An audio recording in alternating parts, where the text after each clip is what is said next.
আমরা এই হাজারো শহীদের জীবনের সঙ্গে রক্তের সঙ্গে বেইমানি করব, নাকি তাদের রক্তের মূল্য সঠিকভাবে পরিশোধ করব?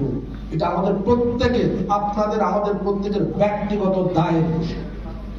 যার যে আদর্শ থাকুক, যার যে রাজনৈতিক পক্ষপাতিত্ব থাকুক, যার যে পছন্দ কিংবা অপছন্দ থাকুক, এখানে আমাদের কোনো পক্ষ থাকতে পারে না। আমরা শহীদের রক্তের সঙ্গে বেইমানি করব না। আমরা 16 বছরের মাফিয়াতান্ত্রিক ফ্যাসিবাদী শাসনের সেই অন্ধকার সময়কে আমরা ভুলে যাব না।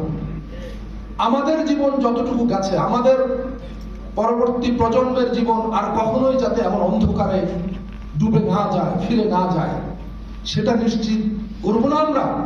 যে সেই অভ্যুত্থানের লগ্নে সবচাইতে জোরালো উচ্চারণে যে অঙ্গীকার করা হয়েছিল, সেটা হলো পরিবর্তনের অঙ্গীকার। যে ব্যর্থতার, যে অচলায়তনের বৃত্তে আমরা 54 বছর ধরে ঘুরপাক খেয়েছি, সেখান থেকে বেরোবার অঙ্গীকার।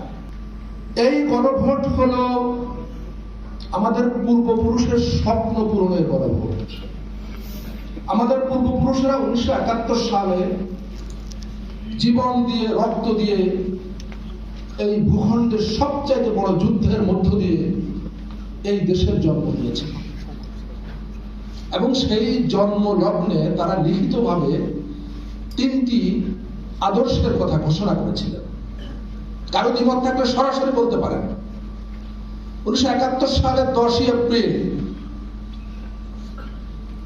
স্বাধীন বাংলাদেশ স্বাধীনতার ঘোষণার লগ্নে বলা হয়েছিল, স্বাধীনতার ঘোষণাপত্রে লিখিতভাবে, যে 3টি আদর্শ বাস্তবায়নের জন্য এই নতুন রাষ্ট্রের জন্ম দেওয়ার চেষ্টা করা হচ্ছে।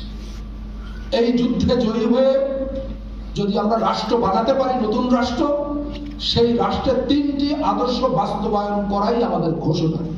এই ঘোষণাটা গোটা দুনিয়ার মানুষের উদ্দেশ্যে দেওয়া হয়েছে।